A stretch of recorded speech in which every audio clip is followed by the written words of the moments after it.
Vamos começar a nossa aula. Hoje nós vamos estudar a lição 6 da nossa revista sobre a instituição da monarquia em Israel, sobre 1 e 2 Samuel, onde nós vamos ver toda a história a partir da instituição da monarquia no povo de Israel. Nós vamos ver os reis de Israel, mais especificamente. Hoje nós vamos estudar sobre Saul. Nós já vimos sobre Saul na semana passada, sobre a unção de Saul, como que foi esse processo da unção de Saul, quando o povo pede a Deus um rei, pede a Samuel um rei, e aí Samuel inicialmente acha que o problema era com ele, e Deus fala, não, o problema não é com você, eles estão indo contra mim, mas eles querem um rei, eu vou dar um rei para eles. E na semana passada já como o Valor falou sobre a unção de Saul como rei. E hoje nós vamos ver sobre a rebeldia de Saul. Saul foi o primeiro rei de Israel, mas como nós vimos na semana passada, ele foi um rei que foi dado antes do tempo. Deus tinha preparado uma pessoa, mas como o povo pediu antes, Deus deu antes, e aí eles tiveram essa experiência ruim com o rei Saul. Então hoje nós vamos estudar sobre a rebeldia de Saul, que levou à rejeição de Deus a Saul até a hora que ele enche a medida de Deus, e Deus chega e desinstitui ele como rei de Israel. Vamos abrir nossas Bíblias em 1 Samuel, capítulo 15, e nós vamos ler do versículo 17 ao versículo 18, ao versículo 28. 1 Samuel, capítulo 15, versículo 17 ao 28.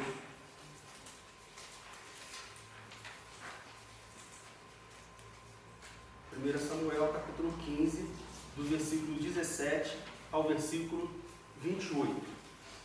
Verso 17 diz assim: E disse Samuel: Porventura, sendo tu pequeno aos teus olhos, não foste por cabeça das tribos de Israel? E o Senhor te ungiu rei sobre Israel. E enviou-te o Senhor a este caminho e disse: Vai e destrói totalmente a estes pecadores, os amalequitas, e peleja contra eles até que os aniquiles. Por que, pois, não deste ouvidos à voz do Senhor? Antes, voaste ao despojo e fizeste o que era mal aos olhos do Senhor. Então disse Saul a Samuel: Antes dei ouvido à voz do Senhor e caminhei no caminho pelo qual o Senhor me enviou. E trouxe a Agag, rei de Amaleque, e os amalequitas destruí totalmente. Mas o povo tomou do despojo ovelhas e vacas, o melhor do interdito, para oferecer ao Senhor teu Deus em Gilgal. Porém Samuel disse: Tem porventura o Senhor tanto prazer em holocaustos e sacrifícios, como em quem se obedece à palavra do Senhor? Eis que obedecer é melhor do que o sacrificar, e o atender melhor é do que a gordura de carneiros.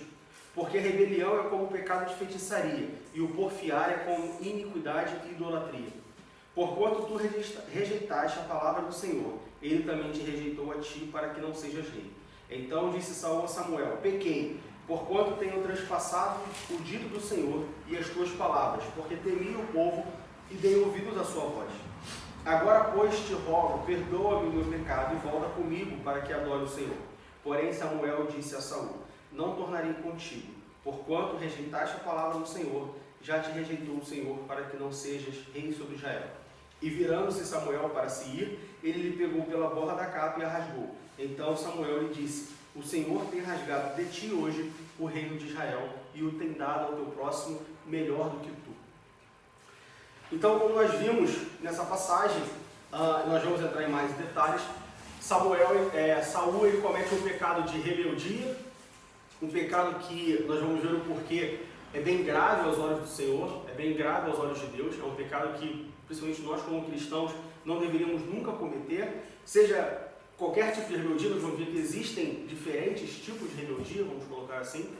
Saul ele comete esse pecado de rebeldia, isso enche a medida de Deus acerca de Saul, e Deus fala: olha, acabou o seu tempo, já escolheu outro rei, e não só escolheu outro rei, como vai ser um outro rei melhor do que você. E isso acaba com Saul, e a partir daí Saul começa uma perseguição a Davi em específico. Depois que Davi é ungido, Saul começa uma perseguição, tentar matar Davi e tudo mais, porque ele fica...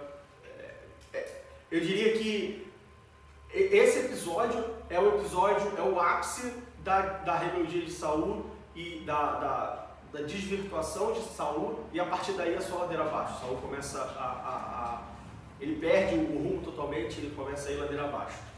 Então na lição de hoje, como eu já falei, nós vamos estudar sobre o que foi a rebeldia que Saul fez, qual o perigo da rebeldia, por que a rebeldia, por que foi um pecado tão grande assim, porque algumas pessoas podem falar, poxa, mas como a gente acabou de ler, Saul ele tinha o desejo de obedecer a Deus, mas o povo ficou enchendo a cabeça dele, e aí ele é gente, ele é humano, e ele sucumbiu à pressão do povo. Foi tão grave assim, Davi, por exemplo, assassinou uma pessoa.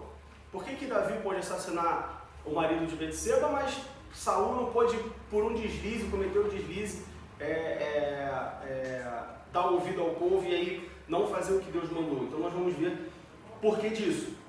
Depois nós vamos ver sobre a implicação da rebeldia de Saul de fato, o porquê que foi tão grave assim, e por último nós vamos ver que Saul ele já era um líder que não era bem um líder. Ele foi um líder, vamos dizer assim, não colocado às pressas, mas ele de fato não era o líder que Deus tinha escolhido para o seu povo. Ele foi, não podemos dizer que foi um plano de emergência, um plano de contingência, porque se a gente tratar Saul como um plano de emergência, um plano de contingência, dá a entender que Deus não está no controle de tudo. Eu imagino que sim, ele foi dado por Deus, mas não era o que Deus queria, mas o povo pediu, ele deu e falou, ó, sofre aí as consequências do teu pedido, tem algo melhor para você, mas você quiser apressar, então toma aí o que você quer. Então, vamos começar abrindo a Bíblia em Romanos capítulo 10, versículo 21. Desculpa, Oséias capítulo 4, versículo 16. Livro do profeta Oséias, capítulo 4, versículo 16.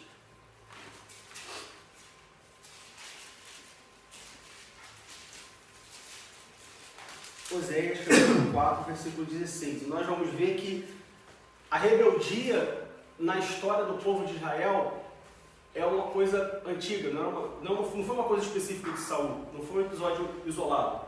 Oséias, capítulo 4, versículo 16. Porque como uma vaca rebelde se rebelou Israel, agora o Senhor os apacentará como um cordeiro em um lugar espaçoso.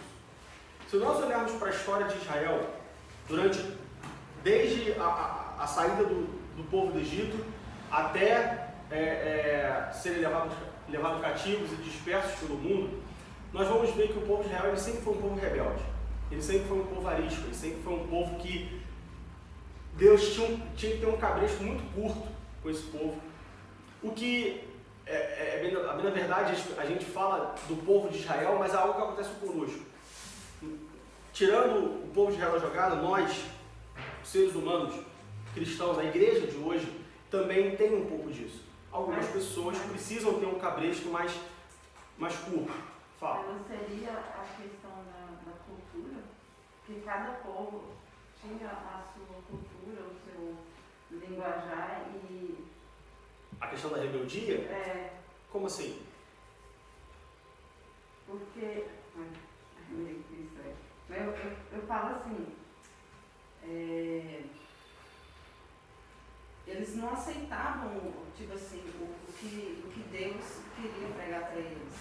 E eles viviam naquele meio. É como se fosse, por exemplo, aqui, você chega à igreja aqui na Alemanha e os alemães têm uma cultura totalmente diferente da nossa. Nós temos a cultura de cristianismo, evangélico, a gente já desde pequeno já vê, queira ou não, pode ser qualquer religião, a gente está inserido, né? E aqui não, aqui já é diferente, aqui não se tem, sim, tem a cultura da igreja católica, mas é bem menos que no Brasil. Sim. Então é muito mais difícil para, tipo assim, o pastor vir aqui e pregar para eles, é muito mais difícil. Sim, mas o que isso tem a ver com a rebeldia? Ah, tá. Eu acho que eu misturei. Não, o que nós estamos falando é que aqui em Oséias, o povo de Israel é comparado a uma vaca rebelde. E durante toda a história de Israel nós vemos que a rebeldia estava implícito, era constante no meio do povo. O povo sempre foi um povo rebelde. Nós não tivemos só um episódio de rebeldia, nós tivemos vários episódios. Na própria peregrinação do Egito até Canaã, nós tivemos vários episódios em 40 anos de rebeldia. E depois disso nós temos outros episódios. E o que eu estou falando é que Muitas das vezes nós nós atrelamos essa rebeldia ao povo de Israel, quando na verdade não é só o povo de Israel que é rebelde. A gente tem a mania de apontar e falar, porque o povo de Israel é rebelde, foi rebelde.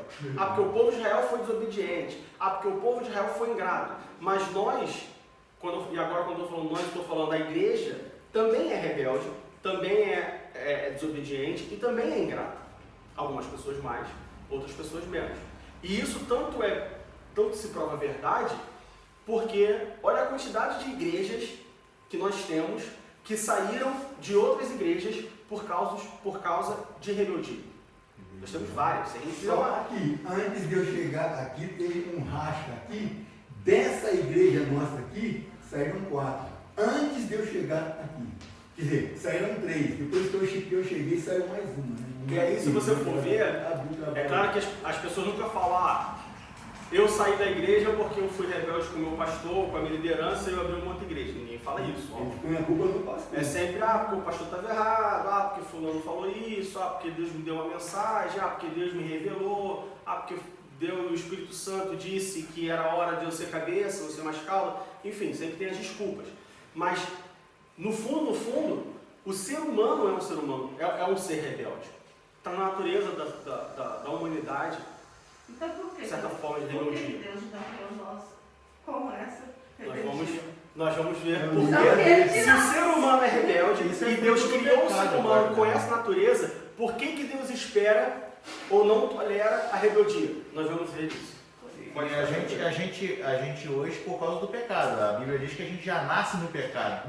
Agora isso já nasce na gente. Isso. Né? Então já Mas nós vamos ver por que Deus não tolera. Por que então que Deus não tolera? Por que é tão grave a rebeldia se é uma coisa tão natural e inerente ao ser humano? Pois bem, e o que é rebeldia? Quando vocês ouvem a palavra rebeldia, como vocês definem rebeldia? Alguém quer participar? Não vai de acordo com o que tem que ser feito. É. Você desobedece ou você não quer fazer aquilo que deve ser feito. Um ato de desobediência, certo? Normalmente se opondo a algo que está acima de algo ou alguém que está acima de você. Se eu estou, por exemplo, tenho meu irmão e eu me oponho a algo do meu irmão, não é rebeldia, só opiniões diferentes. Mas quando eu tenho meu pai e eu me oponho a algo do meu pai, aí se trata de rebeldia. Aí não é mais opinião diferente, porque o meu pai ele está acima de mim, ele é uma liderança. Se fosse falar da maneira que as pessoas não conformem a palavra, seria o ego? Pode ser o ego também. Sim, tem pessoas que por ego se rebelam. Por ego se rebela, porque ela acha que o que ela tem é melhor, que o que ela acha é melhor, o que ela pensa é melhor e a solução dela é melhor. Então ela não aceita, o seu ego cresce e por isso ela se rebela. Sim. Às vezes a rebeldia é causada por excesso de zelo ou por excesso de vontade. Eu queria fazer várias coisas na igreja, mas o pastor ele é roda presa, ele não quer fazer as coisas, ele sempre tem que pensar e decidir. Quer saber? Eu vou abrir minha igreja. Eu vou fazer o que eu acho bom, eu vou abrir minha igreja. O pastor já está com 66 anos, já não está muito bem, eu vou aproveitar que eu estou jovem e eu vou abrir minha igreja. Excesso de zelo. Às vezes a pessoa nem é rebelde no sentido pejorativo, mas ela tem tanta vontade, e ela não consegue conduzir essa vontade dela para um bem maior, que ela acaba se rebelando, seja intencionalmente ou não, ela acaba se rebelando e cometendo o pecado da rebeldia. Então, a rebeldia ela é um ato de resistência, um ato de desobediência, sempre se opondo a uma autoridade ou uma regra que está acima dela. Muitas das vezes a rebeldia também é causada por excesso de obstinação, excesso de vontade, excesso de zelo, excesso de... Normalmente a pessoa que se rebela em uma outra igreja é a pessoa que quer cargo, que quer posição, quer estar na cara do gol, sabe? Ele quer ser isso. Não é generalizado, mas grande parte das pessoas que se rebelam é isso. Não, é isso que a gente está dizendo ali. Não estou de acordo com o sistema dessa igreja, que eu penso que é assim, vai dar um trabalho de acordo com ele. Sim, eu creio que também um pouco é em busca da igreja perfeita, não? Também. que você acha Também. que vai encontrar. Então, mas por que você faz isso? Porque você acha que você é melhor. Que- Ah, eu acho que essa igreja não está seu jeito. boa. Mas na minha cabeça, se eu abrir uma outra igreja, essa igreja sim vai ser boa. Porque eu vou colocar lá os conceitos e as ideias que eu acredito que é boa.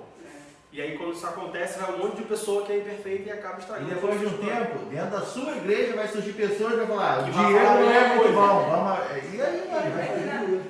Isso é uma coisa constante, veja bem. Se a gente olhar os últimos, sei lá, os últimos 80 anos da história da igreja, nós vamos ver que saíram igrejas de igrejas de igrejas de igrejas. E ainda hoje, apesar de não ter igreja, e isso se a gente só for olhar as igrejas grandes, as igrejas com nomes e tal. Mas se a gente for olhar as igrejas pequenas, os fundos de quintal que a gente chama, tem milhares de outras. O que mais tem no mundo são igrejas saindo de outras igrejas Em por Volta conta de Redonda, rebeldia. em Volta Redonda tem uma igreja que se chama assim, igreja para quem não gosta de igreja. E o povo vai, quer dizer, é outra igreja. É sério, igreja para quem não gosta de igreja. E na Bíblia, quando se trata de rebeldia, a Bíblia é constante em exigir que um servo de Deus evite a rebelião. Constante. Basicamente, quase em todo livro da Bíblia você tem alguma mensagem sobre rebeldia de Deus falando, olha, não seja rebelde, não seja rebelde, não seja rebelde. Seja rebelde a Deus, seja rebelde à liderança eclesiástica, ao líder da igreja, seja rebelde às autoridades, porque muita gente pensa que é o seguinte, bom, eu como servo de Deus eu não posso ser rebelde a Deus, mas eu posso ser rebelde ao pastor. Bom, se você for rebelde ao pastor, automaticamente você está sendo rebelde a Deus. Porque se nós cremos que o pastor é o líder colocado por Deus na igreja, se eu trato o pastor com rebeldia, eu estou me rebelando contra Deus automaticamente. Rebelde também às autoridades. Muita gente acha assim, bom, eu sou servo de Deus, entendo que eu não posso ser rebelde a Deus. E também concordo que eu não posso ser rebelde ao pastor. Mas a Angela Merkel, eu vou te contar, essa mulher mandou usar máscara, eu não vou usar máscara. Eu acho que ela não está falando coisa com coisa, já está caduca, não quero ser rebelde, estou sendo rebelde à autoridade. E a Bíblia também fala que nós não devemos ser rebeldes às autoridades. Tudo bem, eu entendi que eu não posso ser rebelde ao pastor, não posso ser rebelde a Deus, às autoridades. Mas o meu pai, você não conhece meu pai.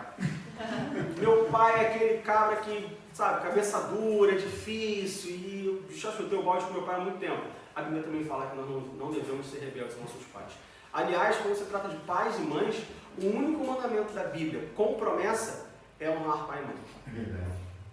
Vá lá em Êxodo e lê os 10 mandamentos.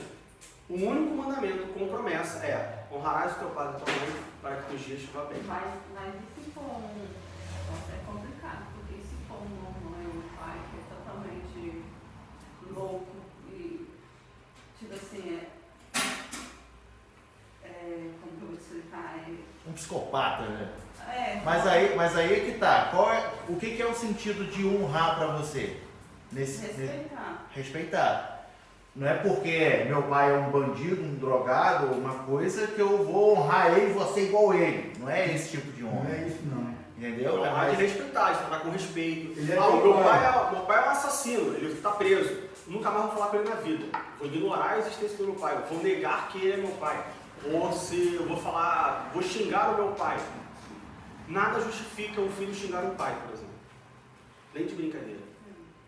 Então, honrar pai e mãe é dar o valor a pai e mãe, independente das condições. Ah, mas eu sou cristão, meu pai ele me persegue porque eu sou cristão e ele me expulsou de casa porque eu sou cristão. Tudo bem. Você não quer ter relações íntimas com o seu pai? Você não vai almoçar dia de domingo com o seu pai? Mas isso não significa que você tem que amaldiçoar o seu pai, ou que você tem que xingar o seu pai, ou que você tem que negar o seu pai, ignorar o seu pai. Não é que o que eu vou dizer aqui seja certo, mas analisa pelo lado do respeito. Uma mãe é prostituta, ela faz a vida. Aí ela paga a faculdade do filho vivendo na vida. Depois que o filho se forma, despreza. Não, minha mãe é isso, é aquilo. Mas ele chegou lá onde ele está através de quem? Isso não tira Não que ela esteja certa. de respeitar ela. Não. Pois é. Aí que ele tem que falar, não, mãe, peraí, hoje eu tenho condição, tira ela desta vida, compra uma casa dê um salário para ela, abençoa ela. Agora, reconhece que se formou o que ela, apesar de todo o erro, investiu na vida do filho. Isso é honrar. Isso é honrar. Então, a Bíblia é bem enfática quando o assunto é rebeldia. Seja a Deus, seja a liderança da igreja, seja as autoridades, seja o seu pai, a sua mãe. Rebeldia, em toda e qualquer forma, ela é abominável perante Deus, e isso está bem claro Basta dizer que ela repetido começou várias lá no vezes na céu. Bíblia. No céu já começou a rebeldia. Começou lá. Vamos abrir agora em Jeremias capítulo 3 e ler o verso 22 e 23. Jeremias capítulo 3, 22 e 23. Nós vamos ver mais uma vez a rebeldia no meio do povo de Israel.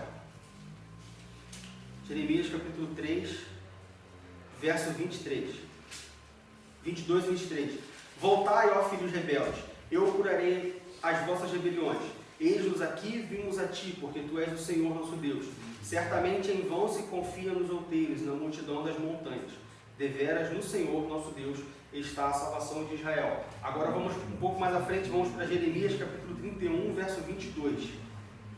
Jeremias capítulo 31, verso 22. Quem gosta de orar no monte, viu? Tem gente que idolatra monte, né? O quê? Citei. Jeremias 3, 23, bateu. O monte vale mais do que entrar no quarto e fechar a porta. Jeremias capítulo 31, 22. Até quando andarás errante, ó filha rebelde? Porque o Senhor criou uma coisa nova na terra, uma mulher cercará um varão. Então, mais uma vez, nós vemos no contexto bíblico, várias vezes Deus tratando Israel como um filho rebelde. E como que isso se aplica a nós, nos dias de hoje, 2022?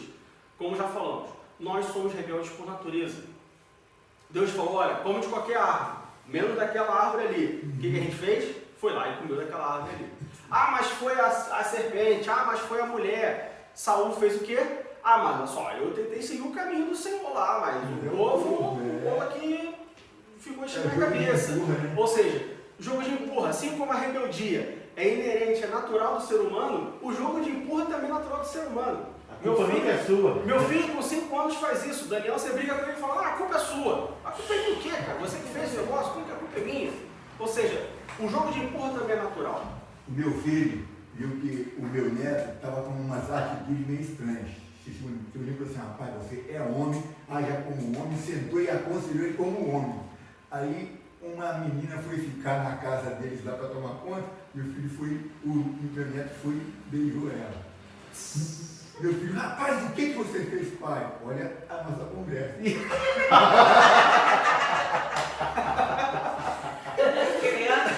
Pelo menos aprendeu. Olha Pois é. a nossa conversa. E, normalmente, quando nós olhamos os casos de rebeldia, a rebeldia ela sempre é uma forma, ela sempre é uma porta de entrada para uma vida em pecado.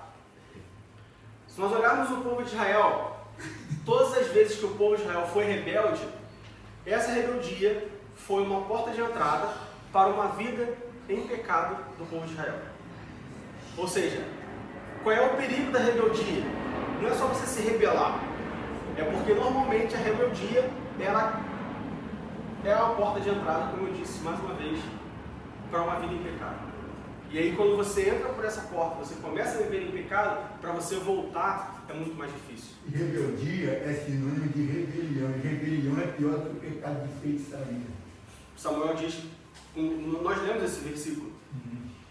E aí, respondendo a pergunta da irmã Letícia, tá, Diego, se a rebeldia é uma coisa inerente ao ser humano, é uma coisa natural ao ser humano, Deus sabe disso, foi Deus que nos criou. Por que Deus abomina tanto a rebeldia? Por que eu, como cristão, devo me abster de toda e qualquer rebeldia?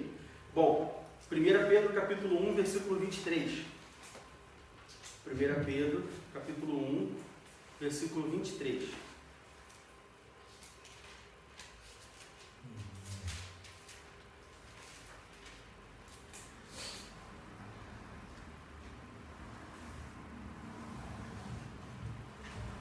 Pedro capítulo 1, versículo 23. sendo de novo gerados, não de semente corruptível, mas da incorruptível pela palavra de Deus, viva e que permanece para sempre. Por que nós devemos tanto tentar nos abster da rebeldia? Porque nós somos nascidos de novo. Deus sabe que a rebeldia faz parte do ser humano. Deus sabe que a rebeldia é um sentimento, é uma coisa natural, é uma coisa que está ali. Mas, porque nós cremos e porque nós somos nascidos de novo, nós devemos nos abster da rebeldia. É simples, não é fácil, mas é simples. Entendeu? Por que nós devemos nos manter longe da rebeldia? Quando eu, como um cristão, uma pessoa que nasci de novo, agora pelo Espírito, não mais pela semente corruptível, mas pela incorruptível, nasci de novo pelo Espírito. Quando eu dou lugar à rebeldia, eu estou falando, olha, velho homem, aquilo que você fazia, pode vir fazer na vida nova. Eu estou desprezando esse novo nascimento. Eu estou desprezando essa semente incorruptível, estou falando, olha, velho homem, eu sei que você não é perfeito, você é meio rebelde aí, mas vem cá, vem ficar comigo. Volta, estou com saudade. Por isso que um cristão ele deve se abster da rebeldia, porque ele é nascido de novo. Se nós somos nascidos de novo, as coisas velhas ficam para trás. Aquilo que você fazia, você não faz mais. Ah, eu bebia, eu me convertia, nasci de novo, não bebo mais. Eu fumava, me convertia, nasci de novo, não fumo mais. Eu traía minha esposa, me converti, nasci de novo, não traio mais. Eu era rebelde, eu tinha uma natureza rebelde, eu me converti, nasci de novo. Eu não devo ser mais rebelde. Nós temos a ideia de que quando nós nascemos de novo, as coisas velhas que ficaram para trás são só os pecados absurdos e comuns e aquelas coisas grandes que chamam a atenção. Mas nós deixamos pequenos sentimentos, que são sentimentos pecaminosos, virem à tona sempre. Saindo do caso da rebeldia. Ah, eu era uma pessoa agressiva, eu tinha um temperamento explosivo, eu era uma pessoa totalmente passional. E aí eu me converti e nasci de novo. E eu continuo passional? Não devo continuar passional. Porque agora eu nasci de novo e o Espírito Santo vive em mim. E se o Espírito Santo vive em mim e dirige a minha vida, não faz sentido. É incompatível ter uma vida dirigida pelo Espírito Santo e continuar sendo passional, sendo irracional nas minhas atitudes. Mas como fazer isso? Eu falo assim, como que eu faço para mim não ter essa rebeldia? Deixa o Espírito Santo dirigir a sua vida.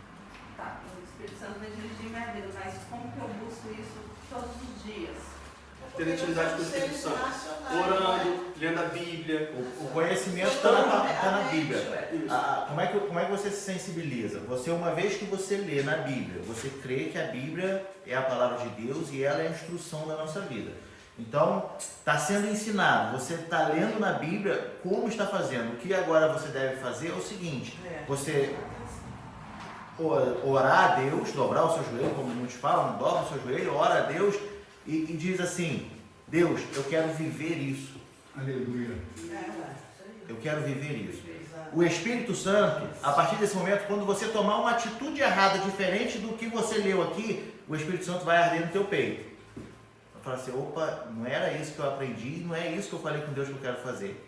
Aí que ele está falando da sensibilidade ao Espírito. Aí você vai dar ouvido ao Espírito e vai falar assim, não, eu tenho que me policiar para não fazer, ou você fala assim, isso não tem nada a ver, vou continuar fazendo.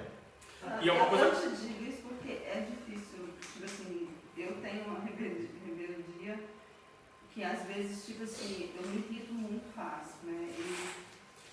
E eu tento me controlar, às vezes eu consigo, mas às vezes não dá. Aí eu falo, meu Deus, o que eu faço para me conseguir? Tipo assim, eu vou dar exemplo que é o que eu faço, eu ando de bicicleta e às vezes se alguém vem e passa e faz alguma coisa errada, eu me irrito, eu começo a resmungar e tal. Eu gostaria de não fazer isso, gostaria de não, ok, tá bom. Foi só uma coisinha, isso não está me doendo, não está me machucando. Uhum. E é difícil. É difícil. É difícil. Sabe quem é assim? Sabe quem é assim? Eu sou assim. Tá vendo? E até uma vez eu conversei com o Diego sobre isso, né? Coisas grandes não me estressam, coisas mínimas me estressam. a ponto de eu quebrar. Entende? Então, o que você está falando é o seguinte, é o que eu venho tentando fazer também, é você tentar praticar a sua paciência. E é de fato uma prática. É uma porque prática. o Espírito Santo ele não é por força. Então, vamos lá. No exemplo que o Diago deu. Você orou e falou, Espírito Santo, me ajuda. Aí você foi e fez uma coisinha. Aí o Espírito Santo fala assim, então, não é assim. Se você ignora o Espírito Santo e fala, é assim mesmo e tal, da próxima vez, talvez ele não vá. Assim, a gente está exemplificando aqui. Não estou falando que é assim que acontece. Mas talvez a próxima vez o Espírito Santo fala assim, bom, eu falei lá atrás, ela me ignorou. Ele te respeita. Então não quer saber minha opinião, ele te respeita. Agora, você fez uma coisinha, o Espírito Santo falou, então, não é assim. Você fala, verdade, obrigado, Espírito Santo. Na próxima, de novo, na próxima, de novo. E essa intimidade, ela vai crescendo. Então, não é só deixar o Espírito Santo me guiar, ou deixar o Espírito Santo dirigir a minha vida. É querer ter a vida dirigida pelo Espírito Santo. O que é a maior dificuldade. Porque na maioria das vezes, o Espírito Santo vai falar para você fazer coisas, ou não fazer coisas, que você quer ou não fazer. Eu tenho um exemplo disso que eu estava de bicicleta, que é até um testemunho. Que eu estava, tinha 2 casais na minha frente e eles estavam andando normal. E eu, ao invés de esperar eles, porque é uma estrada onde tem estação, então tem um trilhozinho, ele é perigoso e estava chovendo. E eu, ao invés de esperar eles passarem, não, eu quis ultrapassá-los. No que eu fui fazer a ultrapassagem, eu caí. Feio. E quem que me ajudou? E eu estava irritada com os dois. Eles que te ajudaram. Eu estava irritada, mas quem que me ajudou? Os dois. Pois é. E aí naquele momento eu falei assim, caracas, por que eu fiz isso? E eu tenho quase certeza que no momento que você pensou assim, ai, que casal chato, vou ultrapassar eles, alguma coisa falou pra você, então, não ultrapassa. Não, viu? Normalmente é assim que acontece. Então, não faz. Aí você vai, faz. Aí a mesma voz, né? Voz que falou, não faz, falou assim, eu te falei. Aí é o constrangimento que você sente. Aí você fica assim, tá bom. Assim, Desculpa. Aí você levantou, você fala, agora eu aprendi. Quer ver também um detalhe que pode ajudar a praticar? É você, tipo assim, de manhã você vai sair de casa de bicicleta. Você sabe que tem esses momentos na tua vida durante o trânsito lá. Então, antes de sair de casa, você mesmo se conscientiza, orando a Deus. Fala assim, Deus, me dá paciência, eu preciso de paciência, eu preciso praticar a minha paciência, falando melhor, eu preciso praticar a minha paciência nesses momentos que o Senhor conhece, que eu me estresso. E aí você sai de casa com aquilo na mente. Quando tiver para acontecer, tu vai ter certeza que vai falar assim, opa, calma, controla, respira, conta até 1 milhão. Depois E apresenta na oração esse pedido, Senhor, me ensine a exercitar o domínio próprio, porque isso é falta de domínio próprio. Isso acontece comigo, eu peço isso para Deus. Quando eu vou ficar com raiva, eu me lembro disso. Mas muitas das vezes a gente não dá ouvidos a essa lembrança e vai pela carne, não, entendeu? E uma correção que o Diago Ivanov fez, que é muito importante. Peça a Deus para que Ele te ajude a exercitar a sua paciência. Isso. E não para te dar paciência. Exercitar. Porque a Bíblia diz que produz paciência e tribulação. Isso. Ou seja, então, Deus me dá paciência. Ele vai estar tribulação que produz a paciência. Então não peça a paciência. Peça para ajuda para exercitar a paciência. Isso é muito importante. Isso. E ainda, em Romanos capítulo 6, no verso 12, Romanos capítulo 6, verso 12, Paulo diz, não reine, portanto, o pecado em vosso corpo mortal, para lhe obedecerdes em suas concupiscências. Então, mais uma vez, a rebeldia faz parte da natureza humana, a rebeldia está em nós, mas nós não podemos deixar que essa rebeldia afloreça, nós temos que matar ela diariamente. Não é porque nós nascemos assim que nós temos que ser assim. Nós nascemos rebeldes, sim, a nossa natureza é rebelde, mas nós nascemos de novo, de uma semente agora incorruptível, e nessa nova criatura não pode ter espaço para rebeldia. Então a rebeldia ela é altamente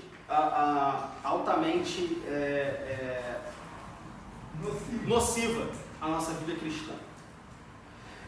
E ainda sobre o cristão e a rebelião, como nós falamos, a rebelião do cristão, o cristão tem que tomar cuidado somente com a rebelião contra Deus, mas sim contra as autoridades da igreja, contra a liderança da igreja. Ah, mas você não conhece a minha igreja, o meu pastor, ele rouba dinheiro da igreja. Tá, mas você está congregando naquela igreja? Aquela liderança foi constituída por Deus. Ah, mas o pastor da minha igreja, ele foi um rebelde que saiu de outra igreja. Tá, Deus está no controle. Por mais que não tenha sido o pastor que Deus queria para aquela igreja, foi o pastor que Deus permitiu que estivesse à frente daquela igreja. Basta a gente lembrar a história de Saul.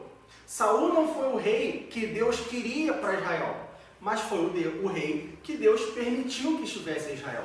Ou seja, não é porque não é a primeira escolha, é o que o povo quis. O povo tinha que, nós temos que ser submissos. A vontade permissiva de Deus. Da mesma forma, da mesma forma, as autoridades. Ah, mas o governo do meu país, ele é um governo opressor, ele é um governo que ele persegue os cristãos e tudo mais. Ora por ele. Bom, ora por ele. É o que a Bíblia se manda. Vamos abrir em Romanos capítulo 13, versículo 1. Romanos capítulo 13, versículo 1. Toda alma esteja sujeita às autoridades superiores, porque não há autoridade que não venha de Deus, e as autoridades que há foram ordenadas por Deus. Vamos ler também em 1 Timóteo capítulo 2, versículos 1 e 2. 1 Timóteo capítulo 2, versos 1 e 2. Admoeste-te, pois, antes de tudo, que se façam deprecações, orações, intercessões e ações de graças por todos os homens, pelos reis e por todos os que estão em eminência, para que tenhamos uma vida quieta e sossegada em toda piedade e honestidade.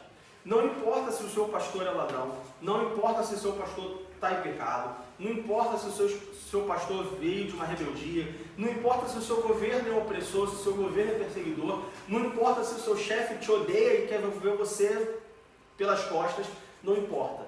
A nossa função, o nosso dever é orar por essas pessoas e não nos rebelar. Não é porque nós não concordamos com a linha de pensamento, nós não concordamos com o que a nossa liderança está fazendo, em qualquer esfera, que nós devemos nos rebelar contra eles. Eu não concordar com o que o pastor faz não significa que eu não tenho que me submeter ao meu pastor. Não significa, isso não me dá o direito, mas vamos supor, o meu chefe, porque o meu chefe persegue os cristãos. Meu chefe é ateu e ele debocha de mim o tempo inteiro e tal, e ele me persegue, ele quer me demitir só porque eu sou cristão. Isso não me dá o direito de xingar o meu chefe. Isso não me dá o direito de ir na rede social, ir no Facebook, no Instagram, no Twitter, e falar porque meu chefe é isso, meu chefe é aquilo, porque Deus tinha que trazer juízo ao meu chefe, porque um dia ele vai morrer e vai perecer no inferno. Não, isso. Mas não estou falando nenhuma mentira. Ele de fato é perseguidor, e se ele morrer, ele vai para o inferno, mas a vontade de Deus é que ele morra e vá para o inferno? Não. A vontade de Deus é que eu, ou através da minha vida, pregue o evangelho para ele se converta e nós dois vamos morar no céu. Ou seja, não é porque nós não concordamos com essa liderança que nós devemos ser rebeldes, não é porque a minha liderança está em erro ou está cometendo alguma coisa errada que isso me dá o direito de falar contra a minha liderança, principalmente nos dias de hoje, nas redes sociais. Não façam isso. Se você tem algum problema com alguém, com qualquer pessoa, não exponha isso numa rede social. Por vários motivos. O principal deles, você pode se arrepender. E depois, o que está na internet, está na internet. Está no mundo inteiro, né? Está no mundo inteiro. Você tem algum problema com o pastor? Você chega e fala assim, pastor, lava a roupa suja com ele.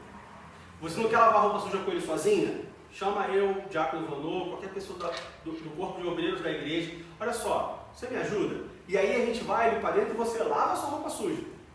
Mas não faça fofoca. Rede social é fofoca. Tudo que você fala de uma pessoa, por trás dela, é uma fofoca. Se eu falo do pastor no Facebook, no Twitter, é uma fofoca. Agora, se eu falo direto para ele, aí não é uma fofoca. Então isso não nos dá o direito. Nós temos que ser submissos à nossa autoridade, mesmo quando elas não são corretas, ou até mesmo quando elas vão de encontro à Bíblia.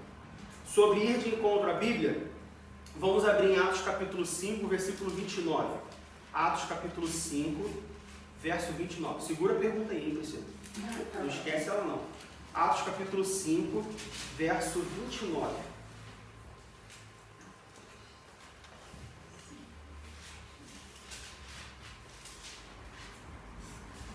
E depois nós vamos ler lá em Daniel capítulo 3. Atos capítulo 5, versículo 29.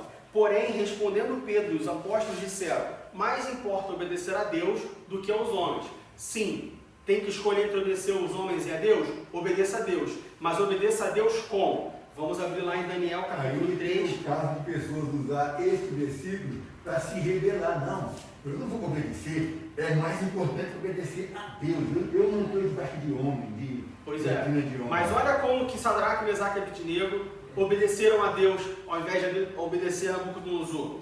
Daniel capítulo 3, versos 16 e 17. Responderam Sadraque, Mesaque e Abednego e disseram ao rei Nabucodonosor: não necessitamos.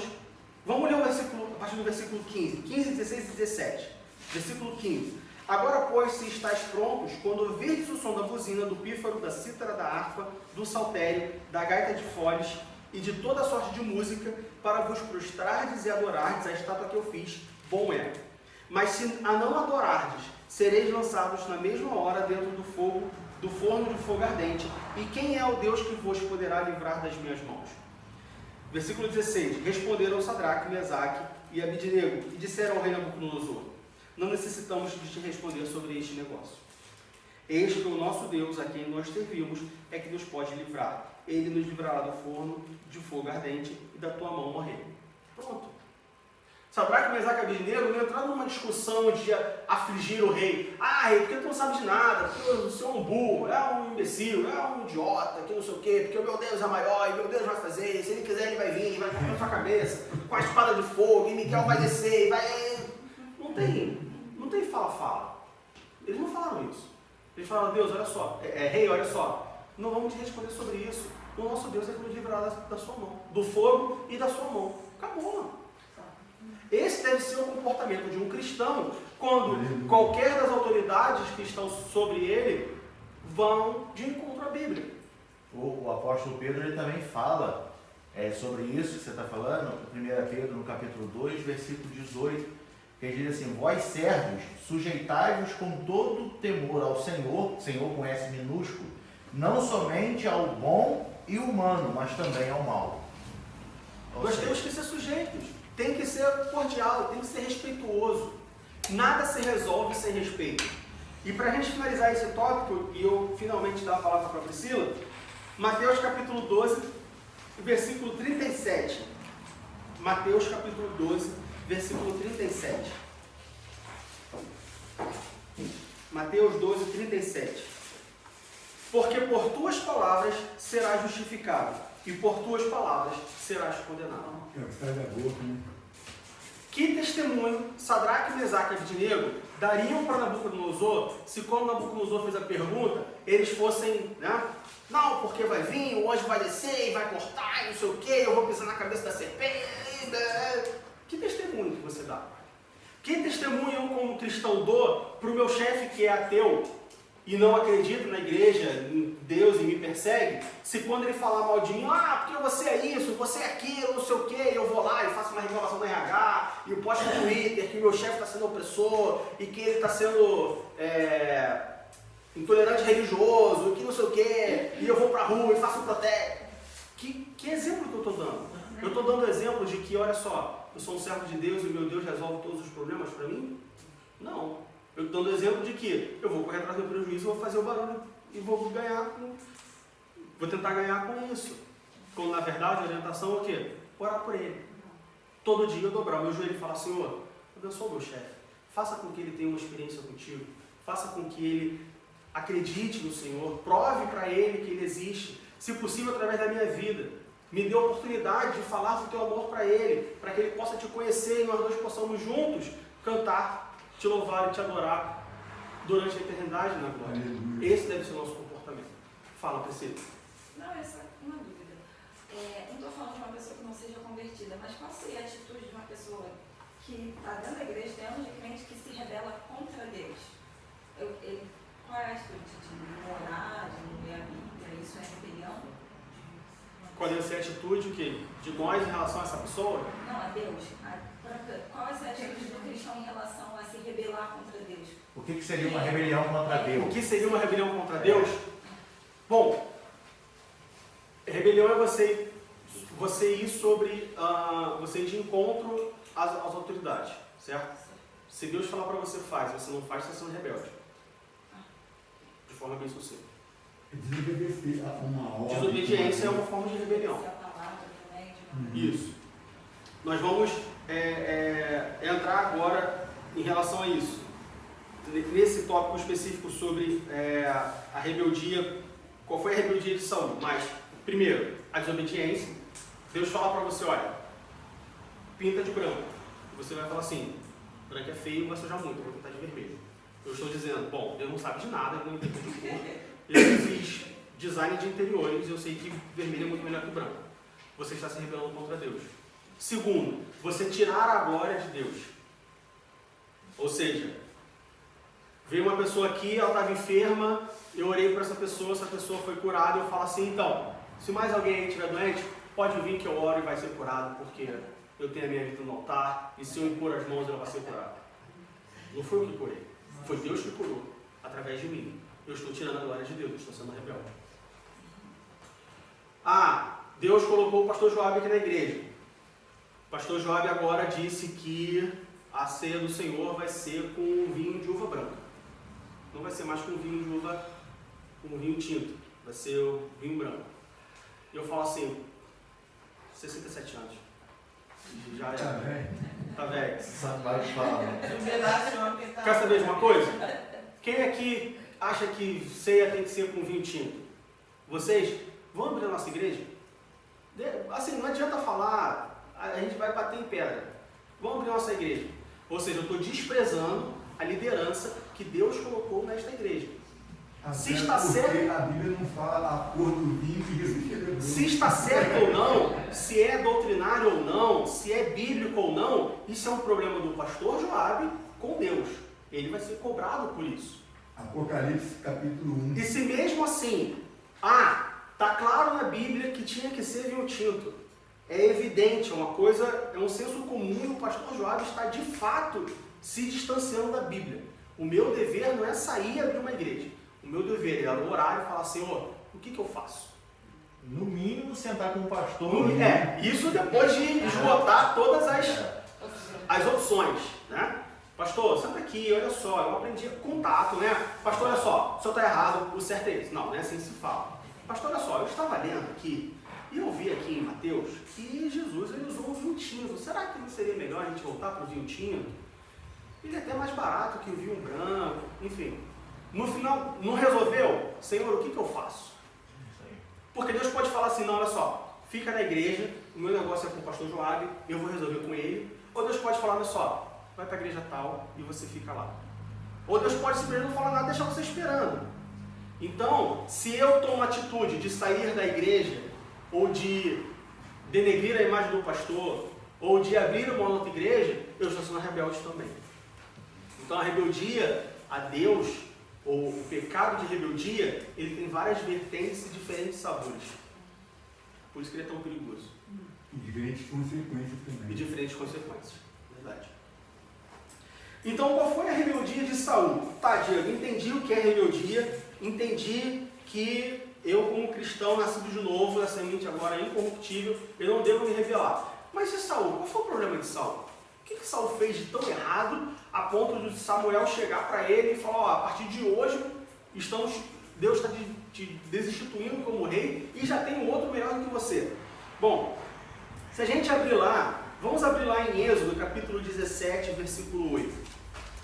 Êxodo, capítulo 17, versículo 8.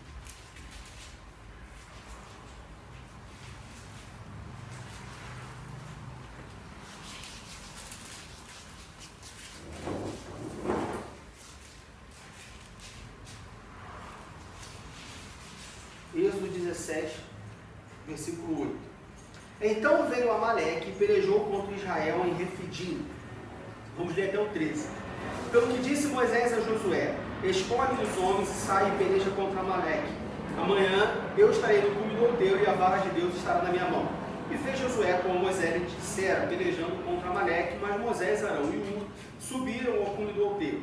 E acontecia que quando Moisés levantava a sua mão, Israel prevalecia, mas quando ele abaixava a sua mão, Amaleque prevalecia.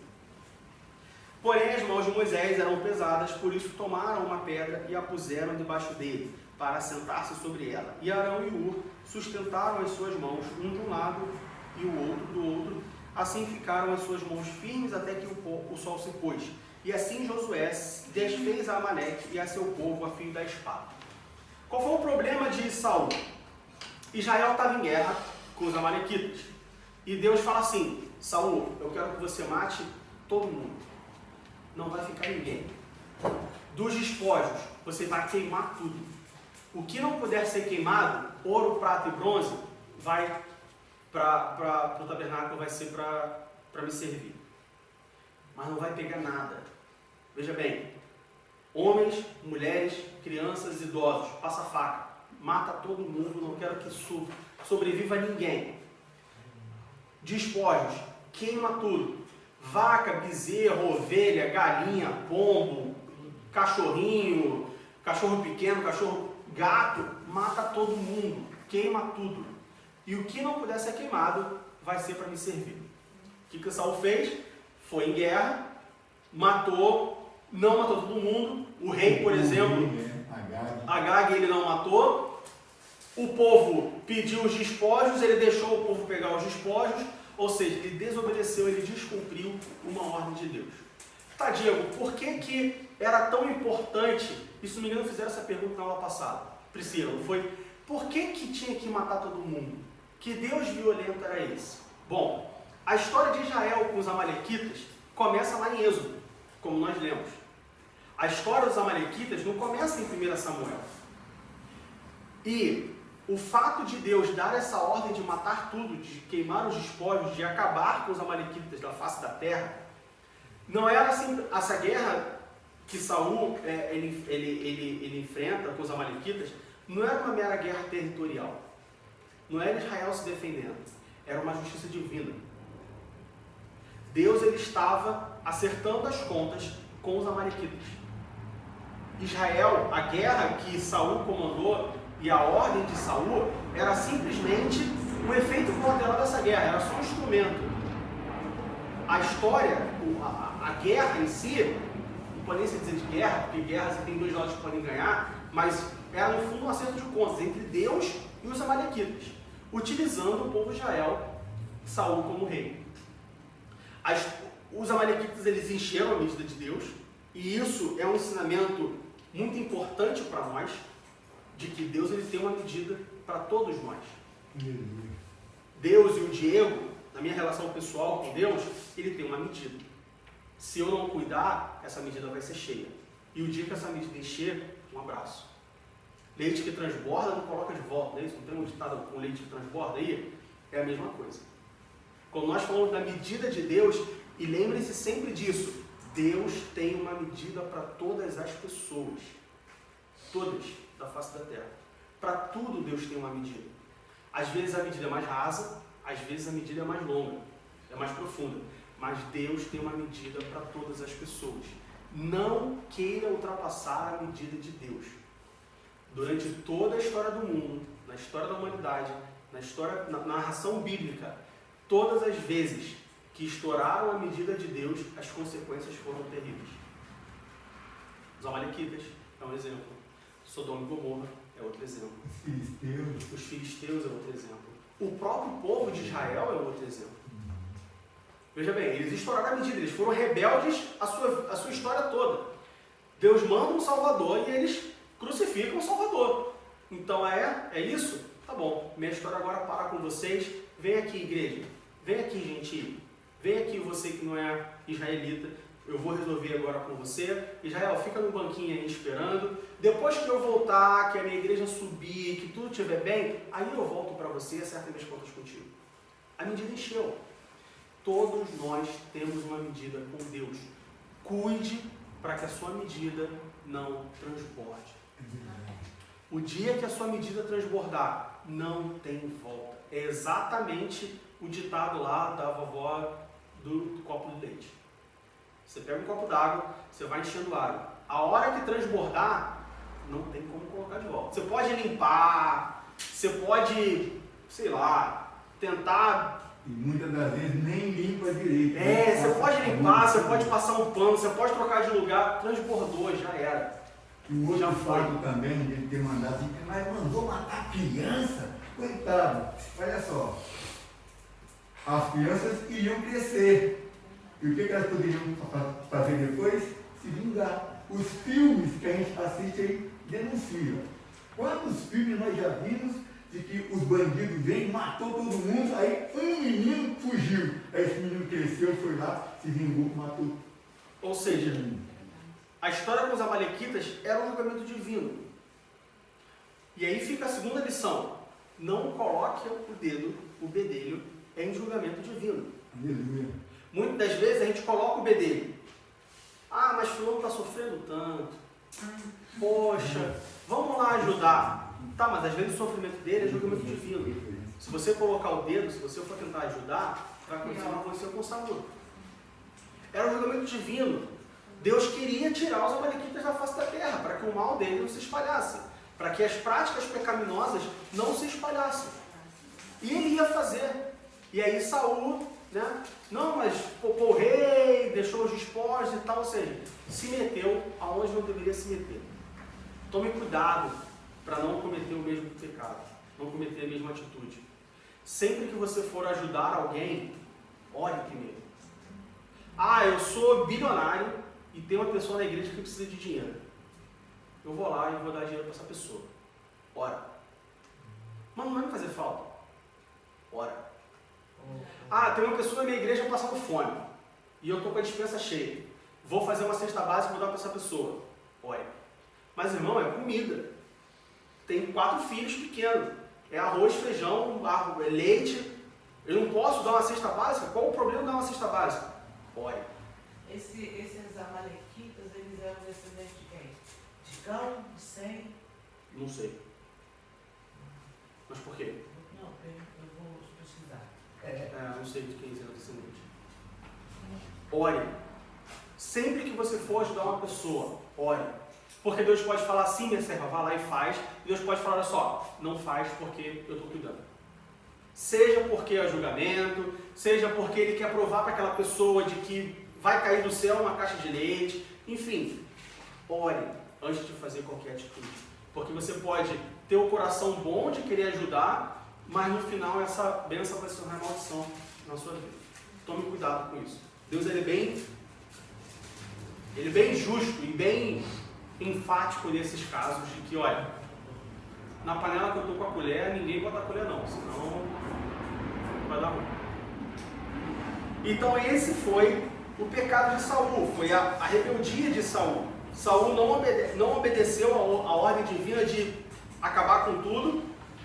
Ele se junta para a batalha, ele vai para a batalha, e aí o que ele faz é poupar a vida do rei, o povo pede, ele deixa o povo tomar os despojos, ele não cumpre o mandamento divino de exterminar os amalequitas. Como consequência disso, o que aconteceu? Bom, como nós lemos, não só ele não só perde o seu reinado, como também, porque ele deixou a gente viva. Vamos lá para 2 Samuel capítulo 1, do versículo 1 ao versículo 10. 2 Samuel capítulo 1, do verso 1 ao verso 10. 2 Samuel capítulo 1, do verso 1 ao verso 10. E depois da morte de Saul, voltando Davi da derrota dos amalequitas, veja bem, o povo sofreu uma derrota. Não era para ter acabado. Se Saul tivesse acabado com os amalequitas, como Deus mandou, Israel não teria sofrido outra derrota. Mas não, deixou vivo. Olha aí o problema.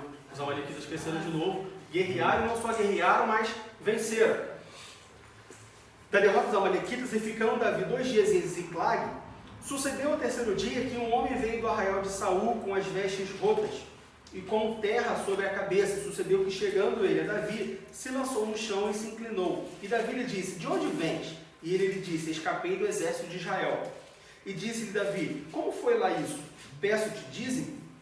E ele lhe respondeu: o povo fugiu da batalha, e muitos do povo caíram e morreram, assim como também Saul e Jonatas, seu filho, foram mortos.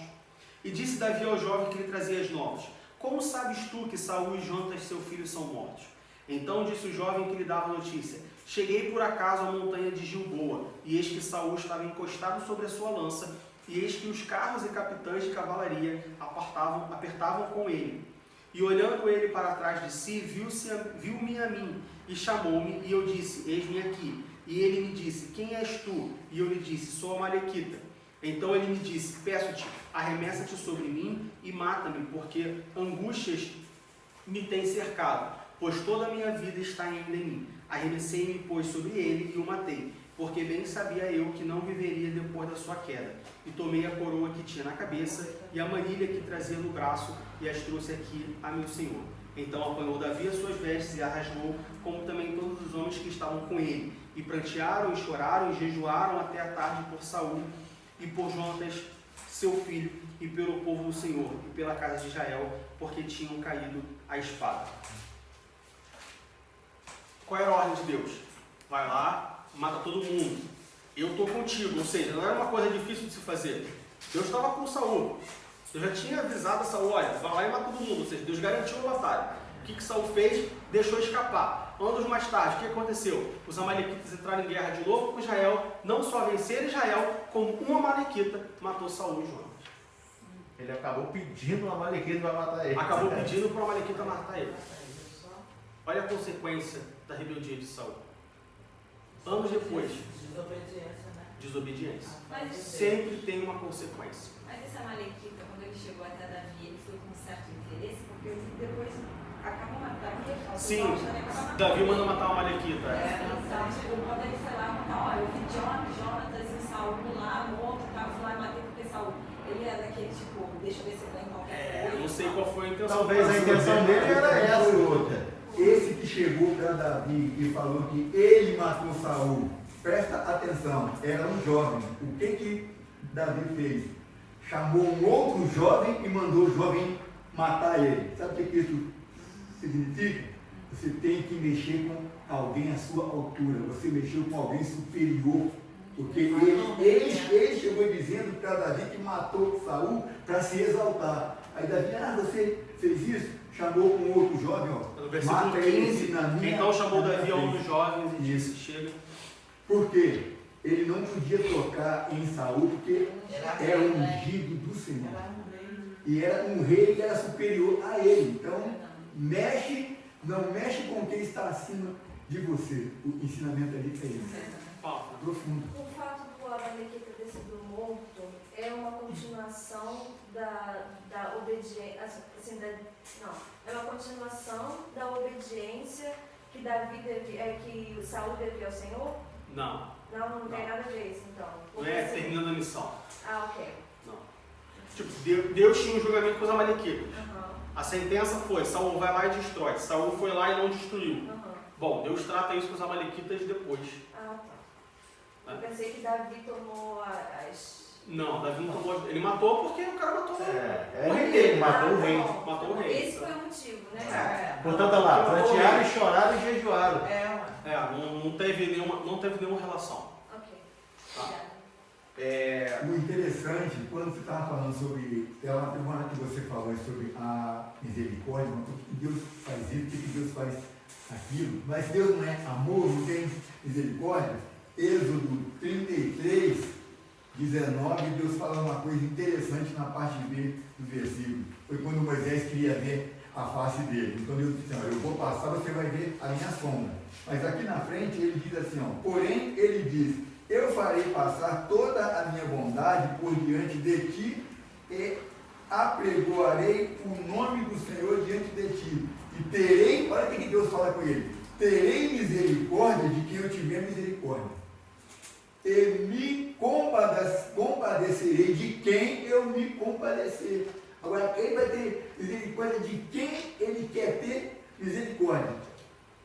Aí volta lá o que a Bíblia diz, que as misericórdias do Senhor são a causa de não sermos consumidos, e fala que é para aquele que teme ao Senhor. Os amalequitas não temiam.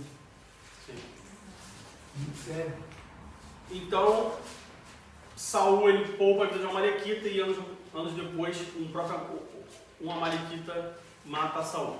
Todo pecado tem a sua consequência, com a rebeldia não vai ser diferente, com as obediências são diferentes.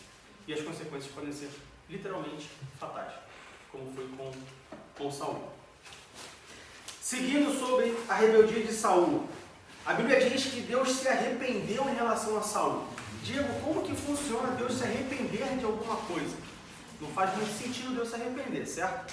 Se nós cremos num Deus soberano, conhece todas as coisas, está no controle de tudo, e ele se arrepende de algo que ele fez, bom, então, talvez na primeira vez, quando ele fez, ele não estava muito certo o que ele fazia. Como que funciona se arrepender? Bom, a verdade é que Deus ele não se arrepende. Como nós lemos na Bíblia, Deus se arrependeu. Esse se arrependeu não é um se arrependeu do homem. Ah, eu briguei com meu filho e me arrependi. Eu comprei um tênis, comprei um tênis branco e me arrependi, devia ter comprado um preto. Não é esse tipo de coisa. Se arrependeu no contexto bíblico, aplicado a Deus, que Deus se arrepende, não que todo arrependimento na Bíblia é isso. Mas quando a Bíblia fala que Deus se arrependeu, o real sentido da palavra se arrependeu, ele se perde na tradução, principalmente aqui no Antigo Testamento, do hebraico para as outras línguas. Quando a Bíblia fala que Deus se arrependeu, não é que ele se arrependeu de uma atitude que ele fez, mas o que na verdade aconteceu foi, ele se lamentou. Ele sentiu aquilo que aconteceu. Ou seja, quando a Bíblia fala que Deus se arrependeu de ter... Se desapontou. Quando a Bíblia fala que Deus se arrependeu de ter ungido Saul rei, não é que ele se arrependeu do ato que ele fez. Novamente, Deus não se arrepende do que ele faz. Ele faz o que tem que ser feito. E não tem arrependimento sobre isso. Mas o que aconteceu foi que Deus se desapontou com Saul. Ele ungiu Saul e a expectativa de Deus era que Saul fosse obediente. Mas Saul foi desobediente, ele sente e lamenta: olha, Saul, lamentavelmente você cometeu esse pecado, eu estou desapontado com você e por conta disso eu vim ungido sobre a sua vida. E por que isso aconteceu? Poxa, Diego, mas o povo pediu um rei, Deus deu um rei, Deus unge o rei, e Deus podia ter escolhido várias pessoas, mas Deus escolheu Saul. E aí Saul vai e comete um pecado e Deus se desaponta com Saul. Poxa, mas Saul não era escolhido? Deus se desapontou tão rápido. Não dava para ter esperado. Porque, novamente... Ele não sabia que ele era assim. Novamente... Ele é onisciente. Pois é. Novamente a comparação. Poxa, Davi fez tanto outros males. E Deus ele não se desaponta com Davi, mas se desaponta com Saul. Cadê a justiça de Deus aí? Bom, o fato é que Deus ele não tolera o pecado. Principalmente o pecado de rebeldia. O problema de Saul não foi ter pecado. O problema de Saul foi ter sido rebelde. Dentre outros, foi ter sido rebelde. Essa colocação que você fez aí, tu comparou Davi com Saul e vice-versa, e questionou a justiça de Deus, é que muitos que estão surgindo hoje em doutores da palavra na internet, escrevendo livros aí, estão fazendo. Quer dizer, estão roubando a fé das pessoas e as pessoas inconscientemente começam a se revoltar contra Deus através disso aí. E por que Deus não tolera pecado? Ele não podia deixar Saul continuar reinando. Não era só que nem Saul depois ele fala: ah, me perdoa, deixa eu voltar com o seu Senhor e tal. Deus não poderia deixar Saul voltar. Assim, não é que Deus não poderia perdoar a Saul. Ele perdoa, mas ele não livra das consequências. Ele não poderia deixar Saul continuar reinando, porque Saul foi rebelde. Momentos antes da guerra, o Diácono falou que semana passada, Samuel fala assim: olha, você vai espera 7 dias, depois de 7 dias eu vou chegar lá e eu vou fazer o sacrifício. Isso. E Samuel deveria fazer o sacrifício, porque ele era o sumo sacerdote. E eu vou fazer o sacrifício para a gente poder ir para a guerra. Saul vai, espera 7 dias, Samuel não chegou, Saul vai e fala, traz aí que eu vou sacrificar. Eu sou o rei, eu vou sacrificar. A gente vai falar isso no próximo tópico. E ainda Eu sou o rei. os despojos que Deus mandou destruir. E ainda sacrificou o que Deus mandou destruir. Por isso que Samuel fala depois que obedecer é melhor que sacrificar. Então, Saul não poderia continuar como rei. Por isso que Deus tira ele. Fala, Fran. Em Josué 6 e 7 tem também um episódio desses que o Senhor, né, lá numa guerra, o Senhor manda Josué destruir a cidade. Pecado de Acã. Isso, o pecado de Acã. E aí Acã vai, né, Pega a capa, esposa esconde. e tudo mais. Aí ele pegou capa, pegou o que ele tinha que pegar. Esconde e no na final das tenda. contas, no final das contas, assim, o castigo, né? Talvez a consequência, talvez não, com certeza a consequência desse pecado de Acã, foi que a família dele toda morreu, né? Então ele não deixou descendente nenhum, né? Todos morreram, né? Porque E pela na Bíblia, não desobediência- deixar descendente é uma coisa muito séria. Né? Sim, sim. Então, assim, pela desobediência mesmo de Acã, né, a família dele toda morreu. Mas eu achei muito interessante porque, assim, Josué, ele não foi castigado, né? Porque ele era o líder, né? Então, na verdade, ele tinha que saber, mas o Senhor avisou a ele, né? Falou, olha... É porque nesse caso, qual a diferença de Josué e Saul? É porque nesse caso, Josué não sabia do que Acã tinha feito. Sim, Saul sabia. O povo chegou para Saul e falou, olha, deixa a gente pegar o despojo. sim. E aí Saul falou, tá, vai lá, pega lá, pode pegar. Mas ó, não pega muito não, hein?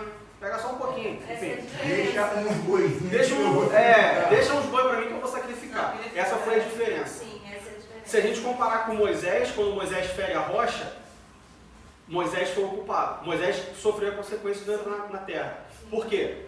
Ah, mas foi o povo que pediu. Mas Moisés, como líder, deveria ter tido o pulso firme e a frieza de, olha, não, para tocar, eu não vou ferir. Sim. Moisés deixou ali falar com falar com a rocha. Ele foi E aí firme. foi lá e tocou na Ele rocha. se desequilibrou, né? Ele desequilibrou. E Paulo fala que a rocha era Cristo, né? Paulo Sim. fala. Então, Deus ele não poderia deixar que Saul continuasse. Deus ele não tolera o pecado e principalmente a desobediência, a rebeldia. Isso é intolerável. Todos os momentos em que alguém é rebelde contra Deus, que alguém é desobediente contra Deus, a consequência do pecado normalmente é fatal. Deus ele não tolera isso. E sobre a rebelião ser como pecado de feitiçaria, lá em 1 Samuel, no versículo... Cadê? Versículo 23, 1 Samuel capítulo 15, versículo 23 diz: porque a rebelião é como pecado de feitiçaria, e o porfiar é como iniquidade e idolatria, porquanto tu rejeitaste a palavra do Senhor, ele também te rejeitou a ti, para que não sejas rei. Sobre isso, bom, por que a rebeldia é como pecado de feitiçaria? Porque ela nega a autoridade divina, como nós falamos na lição. Quando eu sou rebelde contra Deus, eu estou negando a autoridade de Deus na minha vida. Deus fala para mim, olha, pinta de branco. E eu vou lá e falo, não, vou pintar de vermelho. O que eu estou falando não é eu prefiro vermelho do que branco. É Deus, o Senhor mandou eu pintar de branco. Não, o Senhor não sabe o que está fazendo. Eu sei o que eu estou fazendo, vou pintar de vermelho. Ou seja, eu estou negando a autoridade divina. Eu não estou reconhecendo a autoridade divina na minha vida ou naquilo que Deus mandou eu fazer. Por isso que é como um pecado de feitiçaria. E sobre a segunda parte, de porfiar é como iniquidade e idolatria, da mesma forma como nós, através pela rebeldia, nós negamos a autoridade divina, pela rebeldia, nós deixamos de reconhecer os poderes, nós passamos a reconhecer outros poderes acima de Deus.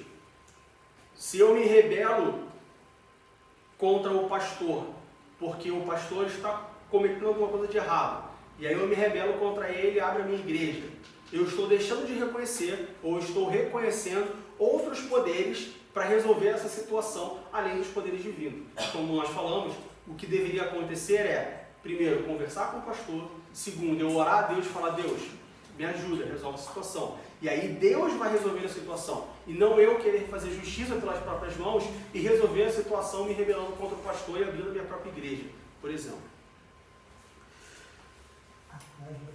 E sobre a liderança de Saul. Como nós falamos, Saul ele não era o líder escolhido de Deus. Deus tinha um líder, Deus tinha um rei do povo de Israel, mas não era Saul. E por que foi Saul? Porque o povo foi apressado. O povo se apressou, o povo escolheu e Deus falou, tá, eu não tinha preparado um rei para você agora, mas você quer um rei? Então toma Saul. E qual era o problema de Saul? Bom, primeiro, Saul não sabia esperar. Como nós falamos, antes da guerra, Samuel fala, olha, vai, daqui a 7 dias eu vou, quando eu chegar você me espera que eu vou fazer o sacrifício para a gente ir para a guerra. Saul vai, espera 7 dias, Samuel não chega, Saul vai lá e fala, traz aí porque eu sou o rei, eu vou fazer o sacrifício. E ele não poderia de forma nenhuma fazer o sacrifício. Não é porque Samuel sabia fazer o sacrifício melhor do que Saul. Não, primeiro, Saul não era da tribo de Levi. Saul não poderia fazer o sacrifício. Somente o sumo sacerdote poderia fazer o sacrifício. Saul não poderia. Segundo, cada um tem a sua atribuição. Isso se aplica na igreja. O pastor tem a sua atribuição, o diácono tem a sua atribuição, o presbítero tem a sua atribuição, os membros têm a sua atribuição. Se você sabe cantar, mas não sabe pregar, cante e não pregue. Se você tem o dom do canto, mas não tem o dom da pregação, cante e não pregue. Se você sabe pregar, tem o dom da pregação, mas não tem o dom do canto, pregue e não cante. Não faça aquilo que não é para você fazer. Ah, mas eu quero ajudar. Ah, mas eu sou um bom obreiro, eu quero ser reconhecido como um bom obreiro, eu quero doar a minha vida para Deus, eu quero fazer tudo na casa de Deus. Faça aquilo que você tem que fazer, faça aquilo que lhe foi dado para fazer. O que Saul quis fazer foi, eu vou ajudar.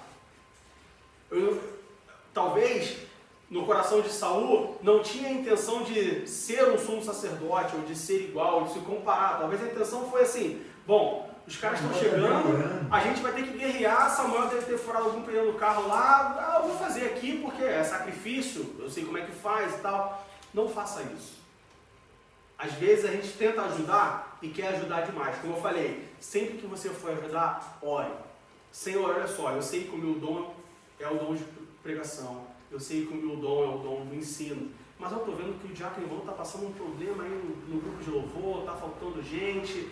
Eu posso ir lá cantar? E Deus vai falar, não, vai lá cantar. Ou Deus vai falar, não, olha só, teu negócio é pregar. Se você for cantar, as pessoas vão sair da igreja porque a sua voz é muito feia.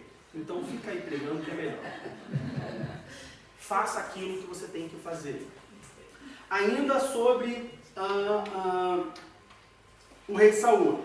Como nós falamos, ele foi um rei rejeitado. Saul ele passa da posição de ungido para a posição de rejeitado. Tomem cuidado. Esse é o tipo de passagem que nós não queremos, esse é o tipo de cenário que nós não queremos passar. Você não quer passar de ungido para rejeitado. Você deve querer passar de rejeitado para ungido, mas de ungido para rejeitado, tome cuidado para que isso não aconteça na sua vida. Tome cuidado para que as suas atitudes, tome cuidado para que o seu modo de agir, o seu modo de viver não passe você de ungido para rejeitado. Tome cuidado com o pecado de rebelião. Nós temos muitas pessoas, aí a gente está falando de pastores, da liderança da igreja, pessoas que eram realmente ungidas para estar à frente da igreja, ou eram ungidas nas suas igrejas, pessoas que tinham um trabalho fantástico, que assim, você via que Deus realmente estava com aquela pessoa no ar livre. E aí essa pessoa fala assim, eu não quero mais fazer ar livre domingo, 3 horas da tarde. Eu quero sentar na cadeira de presidente da igreja, vou abrir minha igreja.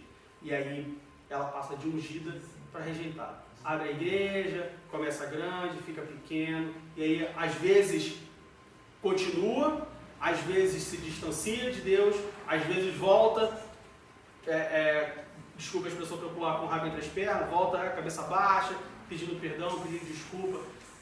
quando na verdade, se ela ficasse no lugar que era dela de direito, no lugar em que ela foi ungido, Deus teria honrado. Lembre-se sempre, a igreja não é uma organização. A igreja não tem plano de carreira. Muito da rebeldia no meio da igreja vem porque as pessoas acham que igreja tem plano de carreira. Igreja não tem plano de carreira, pessoal. Tem pessoas que foram ungidas para serem diáconos o resto da vida. E não tem nada de errado nisso. Veja bem, fulano tem 40 anos de igreja e continua como diácono, essa pessoa não progride. Mas quem disse que ela não progride? A progressão na igreja não é assim de diácono a presbítero, presbítero evangelista, evangelista pastor. Não tem problema nenhum você ter 50 anos de igreja e continuar 50 anos como diácono. Ou 50 anos como presbítero, ou 50 anos na posição que você está como líder do ministério de louvor, não tem problema nenhum. O problema está em você querer ter mais coisas e passar da condição de ungido para a condição de rejeitado. Vamos tomar cuidado com isso. Que Deus nos abençoe em nome de Jesus.